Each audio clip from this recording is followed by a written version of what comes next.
महेश नगर नाम का एक शहर में रमेश की परिवार एक बड़ी सी अपार्टमेंट में रहते थे। रमेश की पत्नी सुरेखा को काम करना बिल्कुल पसंद नहीं था। इस वजह से सुरेखा ने अपने गांव से रूपा को बुलवाकर काम पर रख दी थी। रमेश और सुरेखा घर की सारा काम रूपा को संभालने के लिए बोल दिया था। रूपा, हम घर वापस आने से पहले सारा काम खत्म कर देना। Washing machine, dish washer, Surf वो सब किचन में है। वो सारे उपयोग करके काम जल्दी कर दो। रूपा को ये सब चीज उपयोग करने की तरीका नहीं मालूम था, फिर भी हाँ मालकिन बोल देती थी। वॉशिंग मशीन में बर्तन डाल देती थी, ओवन खुला रखकर खाना गर्म करती थी और लैपटॉप, टीवी को सर्फ लेकर धो देती थी। इस वजह से washing machine, oven, laptop, TV सब कुछ खराब हो गया था। शाम को रमेश और सुरेखा वापस घर लौट आए। हे भगवान, मेरी washing machine, TV, laptop, oven को क्या हो गया? पूरे खराब हो गए। रमेश ने रूपा को डांटने लगा और सुरेखा से रूपा को काम से निकालने के लिए कहा। अरे रमेश, तुम रूपा को ऐसे डांटो मत। नई लड़की है, गांव से आई है, थोड़े दिन में काम सीख लेंगी। तुम गुस्सा मत करो। अगले दिन सुरेखा ने रूपा को एक लिस्ट देकर सामान बाजार से लाने के लिए बोली। रूपा वो लिस्ट लेकर बाजार चली गई। भैया, ये बेडशीट कितने की है? 1000 रुपए की एक बेडशीट है। क्या बात कर रहे हो आप? ये बेडशीट तो हमारे गांव में सिर्फ 100 रुपए में मिलती है। आप इतना ज्यादा भाव से शहर में बेचना ठीक नहीं है। मैं आपको 300 से ज्यादा नहीं दूंगी। ऐसा बोलकर 300 रुपए देकर वो बेडशीट ले गई और ऐसे ही चालाकी से पूरी शॉपिंग की और शाम को घर लौट आई। रमेश ये सारे सामान देखा और चिल्लाया, सुरेखा, ये सब क्या है? इतना शॉपिंग? ये सब खरीदने के लिए कम से कम 30,000 लगेंगे। अरे रमेश, ये सब खरीदने के लिए सिर्फ 5,000 हुआ और ये सारा सामान खुद रूपा ने शॉपिंग करके लाई। क्या बोल रही हो? हर महीना तो ये सामान मैं खुद 30,000 खर्चा करके लाता हूँ। ये बात सुनकर रूपा और सुरेखा दोनों हंसने लगे और रमेश शर्म से अपना सर नीचा कर लिया।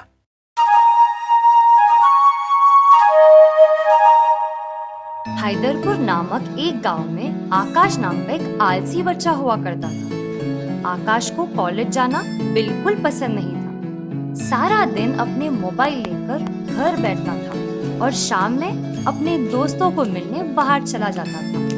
रात में पेट भर खा के सो जाता था।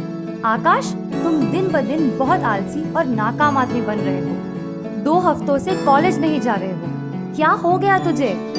मुझे कुछ काम करने का मन नहीं कर रहा माँ। ये तुम्हारा तमाशा बहुत हो गया। चलो मेरे साथ, ज्योतिषी के पास चलेंगे। आकाश को लेकर माँ ने ज्योतिषी के पास आई और आकाश की कुंडली ज्योतिषी को दिखाई और अपनी समस्या के बारे में बोली। ज्योतिषी ने आकाश की कुंडली को ध्यान से देखा और कहा, आकाश, तुम्हें आज से गांव के एक बड़ा महल में अकेले रहने के लिए भेजा जाएगा। वहां तुम कुछ काम नहीं करना, सिर्फ खाना, पीना और मजे करना। तुम्हें जो चाहिए वो अपने मोबाइल लेकर आलेख्या, आई वांट दिस बोल देना। वो चीज तुम्हें तुरंत मिल जाएगा।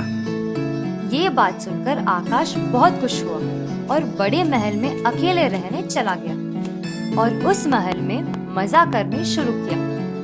भूख लगने पर अपना मोबाइल लिया और बोलने लगा कि Alekhya, I want burger, pizza, laptop, video game.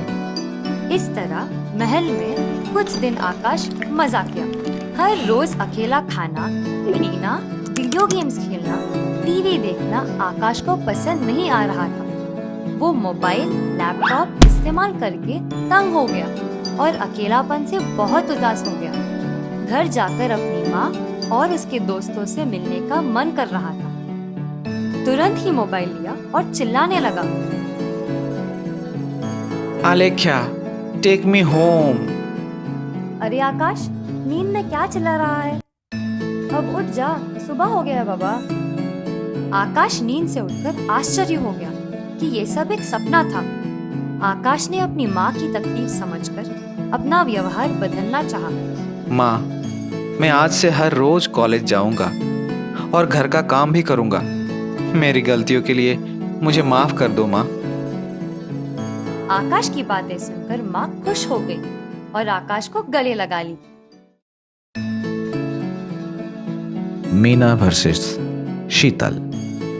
जमीनपुर नामक एक गांव में मीना नाम की एक लड़की पैरामाउंट कॉलेज में पढ़ाई करती थी।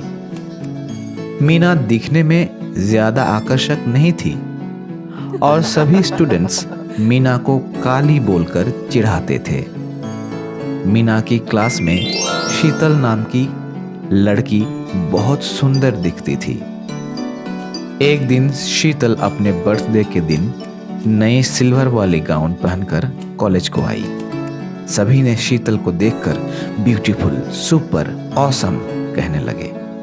अगले दिन मीना अपनी माँ से, माँ, मुझे सिल्वर गाउन चाहिए, मैं कल कॉलेज को पहन के जाऊंगी। माँ को मीना का सिल्वर गाउन पहनना पसंद नहीं था, लेकिन मीना जिद करके सिल्वर गाउन पहन के कॉलेज चली गई। कॉलेज में सभी मीना का मजाक उड़ाने लगे, बू करने लगे। ये सब कुछ क्लास टीचर देख रही थी। मीना उदास होकर घर आ गई। अगले दिन शीतल ने खूबसूरत कूलिंग ग्लासेस पहनकर क्लास को आई। अगले दिन मीना ने अपने माँ से पूछी, माँ, मुझे कूलिंग ग्लासेस चाहिए। कूलिंग ग्लासेस पहनकर क्लास में आते ही सभी मीना को फिर से चिढ़ाने लगे और बोलने लगे कि मीना कभी शीतल नहीं बन सकती। फिर से क्लास टीचर ने यह सब देखा। फिर से मीना रोते हुए घर चली गई। अगले दिन शीतल ने कॉलेज में हाई हील्स पहनकर आई। ये देखकर मीना ने अपने माँ से पूछी, माँ, मुझे हाई हील्स चाहिए, मुझे ये नॉर्मल चप्पल पसंद ही नहीं आ रही। मीना, तुम्हें अपनी रंग रूप के बारे में ध्यान रखकर तैयारी होना चाहिए। मीना जबरदस्ती हाई हील्स पहनकर कॉलेज चली गई। जैसे ही मीना अपने क्लास के अंदर आई और अपनी बेंच के पास जाते जाते गिर पड़ी और सब लोग हंसने लगे। तभी क्लास टीचर ने तुरंत मीना को उठाकर बोली, अरे हंसो मत, चुप हो जाओ तुम लोगों को मजाक उड़ाने की आदत हो गई है। हर कोई चाहता है कि कुछ नया प्रयोग करे और सुंदर दिखे। मीना भी कुछ ऐसे ही प्रयोग कर रही थी और उसे प्रयोग करने की अधिकार है, लेकिन तुम्हें उसे इस तरह हर रोज चिढ़ाने की अधिकार नहीं है। उसे अपनी जिंदगी खुल के जीने दो, चाहे तो उसे प्रोत्साहित करो, मगर चिढ़ाओ मत। टीचर के बात सुनकर सभी ने मीना को सॉरी बोला और मीना ने टीचर को देखकर स्माइल की और अपने दोस्तों के साथ खुशी से रहने लगी। ढोलकपुर गांव में सुशीला नाम की एक औरत हुआ करती थी। सुशीला को कोरोना से बहुत डर था, लेकिन अपना बेटा राजू की शादी शुरू से ही तय थी। इस वजह से राजू की शादी लॉकडाउन में ही करवा दी और दहेज के रूप में 1000 N95 mask, 100 litre sanitiser bottles, 100 gloves और 50 PPE किट मांगी थी। बाहू, मुझे 2 ग्लव्स, 1 मास्क और 1 पीपी किट दो। मैं बाजार जाकर शॉपिंग करके आती हूँ। ठीक है माँ जी। सुशीला ने PPE सूट, मास्क, ग्लव्स सब पहनकर बाजार जाने के लिए तैयार हो गई। ये देखकर बहू हंसने लगी। माँ जी, आप तो मुझे एक एस्ट्रोनॉट जैसे दिख रही है। बाजार को जाने के लिए इतना तैयारी है राम। चुप कर, तुझे क्या पता कोरोना कितना भयानक है। ऐसा बोलकर डरते हुए बाजार की तरफ चलने लगी। बाजार में सभी लोग सुशीला को देखकर हंसने लगे। बाजार में भीड़ देखकर सुशीला को चक्कर आने लगा। अरे बाप रे बाप, इतनी भीड़, क्या हुआ इन पागलों को? कोरोना से इन लोगों को बिल्कुल डर नहीं है। सब के सब मरेंगे देखो। तभी बाजार में कुछ लोग खांसने और छींकने लगे। ये देखकर सुशीला बिना शॉपिंग किए घर लौट आई। ऐसा कोरोना से डरकर हर 1 घंटा में 2 मास्क चेंज करती थी और हर 5 मिनट को सैनिटाइजर इस्तेमाल करती थी।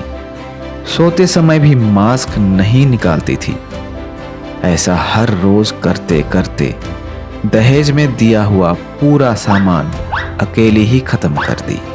बहू, जरा तेरे मायके से फिर से सैनिटाइजर, मास्क वगैरह भेजने के लिए बोल दो।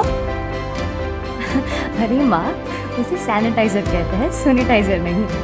इतना सारा सामान भेजने के लिए बहुत खर्चा होता है।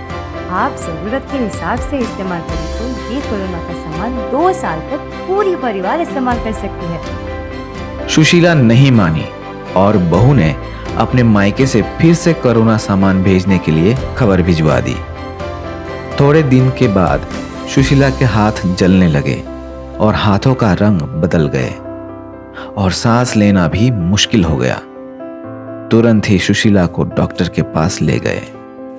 आप सैनिटाइजर और मास्क ज्यादा इस्तेमाल करने से आपको ये समस्या पैदा हुई है। आप सैनिटाइजर इस्तेमाल करना कम कर दीजिए। घर में जब आप अकेली रहती हैं उस वक्त आप मास्क निकाल दीजिए। देखिएगा जल्द ही तबीयत सुधर जाएगी। इस कहानी से हमें ये शिक्षा मिलती है कि जरूरत से ज्यादा कोई भी चीज उपयोग नहीं करना चाहिए।